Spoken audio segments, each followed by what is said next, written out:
అభిరుచి ప్రేక్షకులందరికీ స్వాగతం సుస్వాగతం.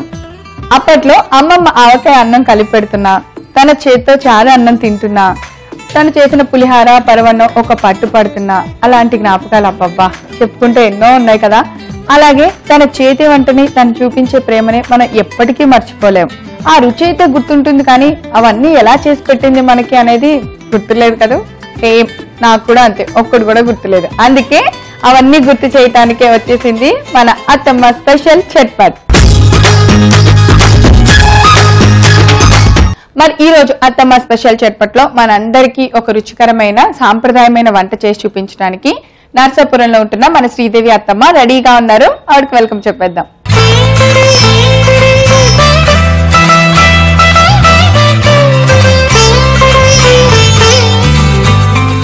హాయ్ శ్రీదేవి అత్తమ్మ. హాయ్ కోడల వీణ. కోడల వీణ, అమ్మో ఇదేంటి ఇలా పిలిచారు కొత్తగా? ఎందుకంటే నీకు ప్రవీణ అని పిలిచేస్తే నీకు కొమ్ములు వచ్చేస్తాయి. షార్ట్ కట్ లో పిలిస్తే నువ్వు కోడలు పిలవు కదా, నాకంటే ఎక్కువ పెద్దగా ఉండకూడదు, షార్ట్ కట్ అత్తమ్మ అనిపించారు. అంతే అంతే. మరి అత్త ఎప్పటికైనా కోడల కంటే పెద్దదే. అత్తే అత్తే పెద్దది, సరే అత్త అత్తే. పేరులో కూడా పెద్దగానే ఉండాలి, పేరులో కూడా పెద్దగానే ఉండాలి. సరే, అయితే ఎంతమంది కోడళ్ళు అత్తమ్మ నీకు? ఒక్కతే. ఒక్కతే. ఏం చేస్తుంటది? ఏం చేయదు, ఏం చేయదు, హౌస్ వైఫ్. House wife. చక్కగా ఆవిడకి మంచి మంచి రుచికరమైన వంటలు చేస్తుంటారా?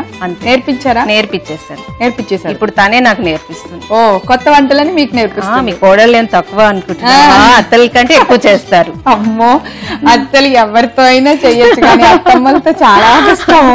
సో మరైతే ఈ రోజు అత్తమ్మ మాకు ఏం వంట చేసి చూపిస్తున్నారు మీరు? ఈ రోజు మన పాతకాలపు వంట రాగి బూరెలు. యాక్చువల్ గా మనము అందరము బూరెలు అంటే ఆయిల్ లో ఫ్రై చేస్తాం. దాన్ని ఇప్పుడు గుంటల గిన్నెలను పొంగడాలు చేస్తాం కదా, అందులో చేస్తాను. తక్కువ ఆయిల్ తోటి చేస్తాను. తర్వాత పిండి వచ్చేసి మనము తోపు పిండిలో పెట్టేసేసి గుండెల్ని ఆయిల్ లో ఫ్రై చేస్తాం. అందుకని బూరెలు అందరికీ రావు తొందరగా, అందులో కొంతమందికే వస్తాయి, ఇరిగిపోతూ ఉంటాయి. సో ఇది ఆ టెన్షన్ లేదు మనకి గుంటల గిన్నెలో కాబట్టి, ఎవరైనా కొత్తగా నేర్చుకున్న వాళ్ళు కూడా చేసేయచ్చు ఈజీగా అన్నమాట. మనం ఎప్పటి నుంచో వస్తున్న పాతకాలం వంటని ఈ రోజు అత్తమ్మ మనకి తగ్గట్టుగా ట్రెండీగా దాన్ని మార్చి టెన్షన్ పడకుండా చేసుకునేలాగా నేర్పిస్తా అంటున్నారు. ఈ మాత్రం ఆలస్యం చేయకుండా స్టార్ట్ చేసేద్దాం. సరే అత్తమ్మ, దీని రాగి బూరెలకు కావాల్సిన పదార్థాలని ఒకసారి చూద్దాం. రాగి బూరెలు తయారు చేసుకోవడానికి కావాల్సిన పదార్థాలు: రాగి పిండి, రుబ్బిన మినప్పిండి, పూర్ణం ముద్ద, పెరుగు, యాలకులు, పంచదార పొడి, ఉప్పు, నెయ్యి. సో మా శ్రీదేవి లాంటి అత్తమ్మ చక్కగా శ్రీదేవి లాగా అందంగా ఉండే బూరెలు చేయడానికి రెడీగా ఉంది. నేను తినడానికి రెడీగా ఉన్నా, ఫస్ట్ నేర్చుకోవడానికి. అవునవును. మరి ముందుగా ఏం చేయాలి చెప్పండి? ఫస్ట్ మనము బూరెలు అంటే లోపల పూర్ణం రెడీ చేసుకోవాలి ఫస్ట్. అయితే అందులో పెట్టే లోపల పూర్ణం రకరకాలుగా పెట్టుకోవచ్చు. ఇప్పుడు మనం చేస్తుంది శనగపప్పు పూర్ణం. శనగపప్పు పూర్ణంతో అది ఇప్పుడు మన దగ్గర ఉంది కదా, ఇలా వస్తుంది. దీన్ని పూర్ణం అంటారు. పచ్చి శనగపప్పు 1/2 కిలో తీసుకుంటే 1/2 కిలో బెల్లము. ఫస్ట్ 3 విజిల్స్ వచ్చే వరకు పప్పును బాగా ఉడికించిన తర్వాత దింపేసుకొని ఆ పప్పును రోట్లో మెత్తగా దంచేసి దానికి 1/2 కిలో బెల్లం కలిపేసి పొయ్యి మీద పెట్టి మెత్తగా దగ్గరగా ఇలా ఉండల్లా అయ్యే వరకు చేసుకోవాలి. అప్పుడు పూర్ణం రెడీ అవుతుంది. అంతే కదా? అంతే. ఇప్పుడు దీంట్లో మనకి టేస్ట్ కావాలి అంటే ఇలాచి పొడి వేసుకోవాలి. నేను ఇలాచి పొడి కూడా ఎలా చేస్తానంటే, స్వీట్స్ ఎక్కువ చేస్తాము అందుకని ఇలాచి అంటే యాలకులు షుగర్ కలిపేసేసి పౌడర్ చేసి పెట్టుకున్నాం అనుకోండి, మనకి ఈజీ, ఎప్పుడు వేయాలన్నా ఈజీగా వేసుకోవచ్చు. ఎప్పుడు ఈ స్వీట్ కి 2 కట్ చేసి వేయాలంటే ఆ కచ్చా బచ్చగా ఉంటుంది. ఇలా అయితే అన్నిట్లో బాగా కలిసిపోతుంది. పంచదారతో కలిపితే ఇంకా ఈజీగా ఉంటుంది. దీన్ని మనం అందులో మిక్స్ చేసి ఉండలు చేయాలి. అలాగే పూర్ణంలో ఇలాచి పౌడర్,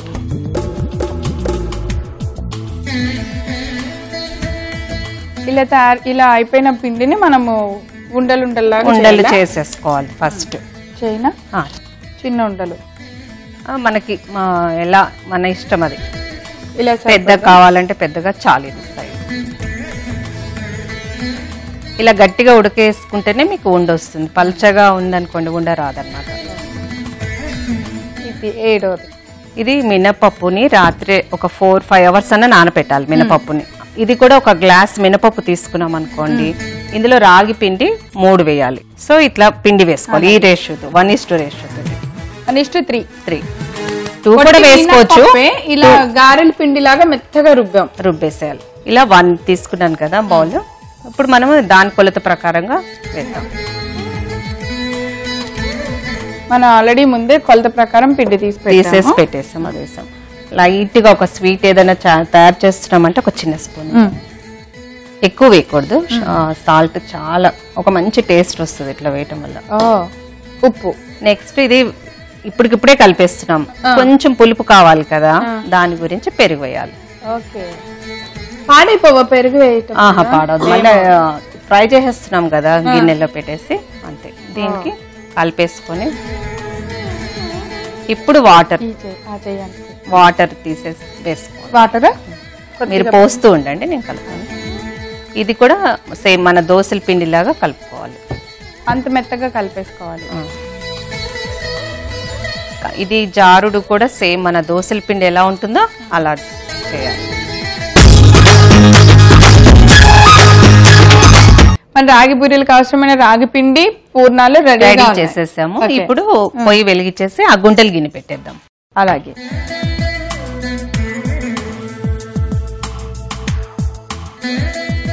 ఇలా పొయ్యి మీద పెట్టేసుకోవటం. ఈ ఇందులో ఏం చేస్తారు అందరూ, దోశలు ఇడ్లీ పిండి చేసుకున్నాక 2 days అయిపోయాక పులిసిపోతుంది కదా పిండి. సో దాన్ని ఏం చేస్తారు, ఉల్లిపాయలు పచ్చిమిరపకాయలు అవన్నీ వేసి ఇందులో ఫ్రై చేసుకొని తింటారు అనమాట. పునుగులు అంటారు. ఇందులో అయితే ఎక్కువ ఆయిల్ పట్టదు కదా, అందుకని ఇలా చేస్తాం. బూరెలు కూడా ఇలా చేస్తే బాగుంటది అనిపించి నాకు చేస్తున్నాను అనమాట. కొత్త ఐడియా అత్తమ్మ, చాలా బాగుంది. స్వీట్ అంటే ఎక్కువగా నెయ్యి తోటే తినలేదు. ఈ మాత్రం కూడా తినపోతే ఎట్లా, ఏదైనా ఫెస్టివల్ అప్పుడు ఎక్కువ వేసుకున్నా నష్టం లేదు కదా, కాస్త ఎక్కువ నడవాలి. కొంచెం నెయ్యి వేసుకున్నా అన్నిట్లో. ఫస్ట్ నెయ్యి వేసుకొని ఇలా చేసుకోవటం కూడా ఈజీ కదా. ఇప్పుడు ఈ పూర్ణాలు రెడీగా ఉంటే పిండి ఎప్పుడుదంటే అప్పుడు చేసేసుకోవచ్చు మనం.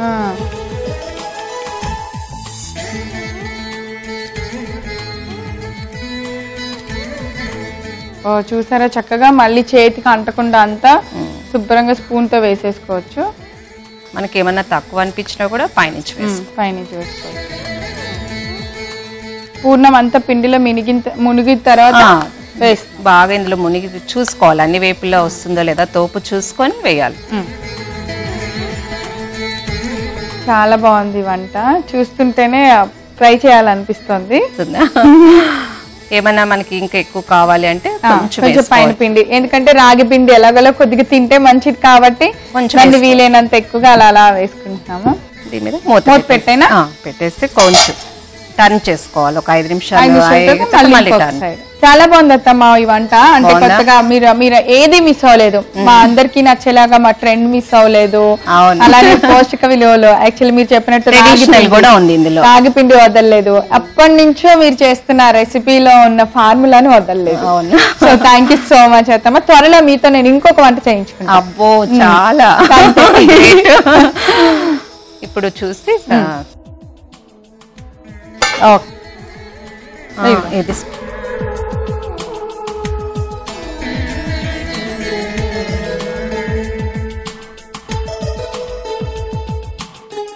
యాక్చువల్లీ మేము వీటిని అత్తమ్మ పూర్ణాలు అంటాము, మీరు బూరెలు అంటున్నారు కదా. అవునవును, యాక్చువల్ గా ఇవి ఒక్కొక్క ప్లేస్ లో ఒక్కొక్కలాగా పిలుస్తారు. ఇవి మేము నర్సాపురం అన్నాను కదా, అక్కడ బూరెలు. యాక్చువల్ గా ఇందులో చేసే వంటకి ఆ పేరు ఉంది, కానీ నేను బూరెలు లాగా చేస్తున్నాను కాబట్టి బూరెలు అంటున్నాను అంతే. అయిపోయింది. ఎంత మంచి వాసన వస్తున్నాయో. ప్లేట్ ఇస్తావా ప్రవీణ? వేడి వేడి బూరెలు రెడీ. ఎంత ఈజీగా చేసేసుకోవచ్చు అంటే, మనము దేవుడి పూజలు అవి చేసేటప్పుడు చాలా తక్కువ టైం ఉంటుంది కదా, అప్పుడు ఇలాంటివి చేసుకుంటే మనకి దేవుడికి బూరెలు పెట్టినట్టు ఉంటుంది, షేప్ కూడా ఏం అవుట్ అవ్వవు వీటికైతే. అదే మనం ఆయిల్ లో చేసే బూరెలు అయితే మీకు కొన్ని మంచిగా వస్తాయి, కొన్ని మంచిగా రావు అనే టెన్షన్ ఉంటుంది. వీటికి అలా ఏం టెన్షన్ పడద్దు.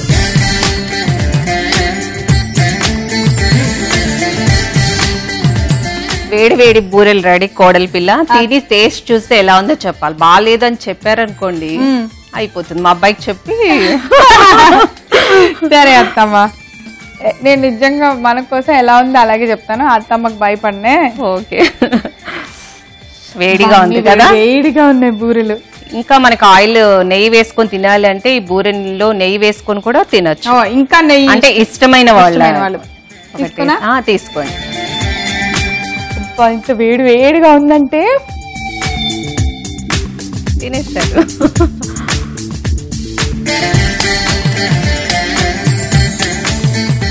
నేను వీటికి శ్రీదేవత్తమ్మ బూరెలు అని పెడతా. అబ్బో రాగి బూరెలు బాగుందా? అద్దరు కొట్టేసావు అత్తమ్మ అసలు. సూపర్. ఎంత బాగున్నాయి అంటే అండి పూర్ణాలు ఏ మాత్రం అంటే యాక్చువల్లీ ఈ మధ్య చాలా మంది పిల్లలు సన్నపడాలి, మేము ఎక్కువ లావుగా కనిపిస్తున్నాము, స్వీట్లు తినకూడదు ఇలా అనుకుంటున్నారు కదా. అలాంటి వాళ్ళందరికీ ఇది ఒక మంచి మంచి రెసిపీ. రాగి పిండి అలానే దాని మీద కొంచెం నెయ్యి, లోపల మనకు కావాల్సిన స్వీట్, అంతే సూపర్ రెడీ. టేస్ట్ అదిరిపోయిందండి అసలు, ఇంకా మీరు మర్చిపోరు ఇది గనక చేసుకొని తింటే. అలాగే అత్తమ్మ స్పెషల్ చట్పట్ని మర్చిపోరు, మన శ్రీదేవి అత్తమ్మని మర్చిపోరు. మరి కావాల్సిన పదార్థాలు తయారు చేసే విధానం ఒకసారి రిపీట్ చేస్తే నోట్ చేసుకోండి. రాగి బూరెలు తయారు చేసుకోవడానికి కావాల్సిన పదార్థాలు: రాగి పిండి, రుబ్బిన మినప్పిండి, పూర్ణం ముద్ద, పెరుగు, యాలకులు, పంచదార పొడి, ఉప్పు, నెయ్యి. రాగి బూరెలు తయారు చేసుకునే విధానం: ముందుగా ఒక ప్లేట్ తీసుకొని దానిలో మనం ముందు రెడీ చేసి పెట్టుకున్న పూర్ణ ముద్దను వేసుకొని దానిపైన కొద్దిగా యాలకుల పొడి వేసి బాగా కలుపుకొని పూర్ణ ఉండల్లాగా చిన్న చిన్నగా చేసి పక్కన పెట్టుకోవాలి. ఇప్పుడు ఒక బౌల్ తీసుకొని దానిలో రుబ్బిన మినపిండి, రాగి పిండి వేసి కొద్దిగా ఉప్పు, పెరుగు వేసి సరిపడా నీళ్లు పోసి దోసల పిండిలాగా కలుపుకోవాలి. ఇప్పుడు స్టవ్ వెలిగించి గుంతల గిన్నె పెట్టుకొని నెయ్యి వేసుకొని వేడి చేసుకోవాలి. నెయ్యి బాగా వేడెక్కే లోపు మనం ఉండలుగా చేసుకున్న పూర్ణాల్ని కలిపి పెట్టుకున్న దోసల పిండిలో వేసి బాగా మునిగేలా చూసి గుంతల్లో వేసుకోవాలి. ఇలా గుంతల గిన్నెలో వేసిన రాగి బూరెల్ని రెండో వైపుకు కూడా తిప్పుకొని బాగా కాల్చుకొని ఒక ప్లేట్ లోకి తీసుకొని సర్వ్ చేయండి. అంతే, ఎంతో రుచికరమైన వేడి వేడి రాగి బూరెలు రెడీ. ఓకే అత్తమ్మ, వేడి వేడిగా ఉంది ఈ బూర, నేను ఇది మొత్తం తినాలి. సో మళ్ళీ మీరు ఒక మంచి రెసిపీతో తిరిగి మా అత్తమ్మ స్పెషల్ చట్పట్లో కలవాలని కోరుకుంటూ మీకు big big big thank you so much. Thank you. ఈ రోజు మేము తయారు చేసిన ఈ రాగి బూరెలను మీరు చూడటం మిస్ అయితే గనక youtube.com/etvabruchi లేదా facebook.com/etvabruchi అని టైప్ చేసి మా సైట్ లోకి లాగిన్ అయ్యి అక్కడ రాగి బూరెలు లేదా అత్తమ్మ స్పెషల్ అని టైప్ చేయండి. అంతే, ఈ బూరెలు మేము ఎలా తయారు చేసామో మీరు చూసేయచ్చు. రేపు మరో సరికొత్త వంటకంతో తిరిగి అత్తమ్మ స్పెషల్ చట్పట్ల కలుసుకుందాం. అంతవరకు సెలవు, నమస్కారం.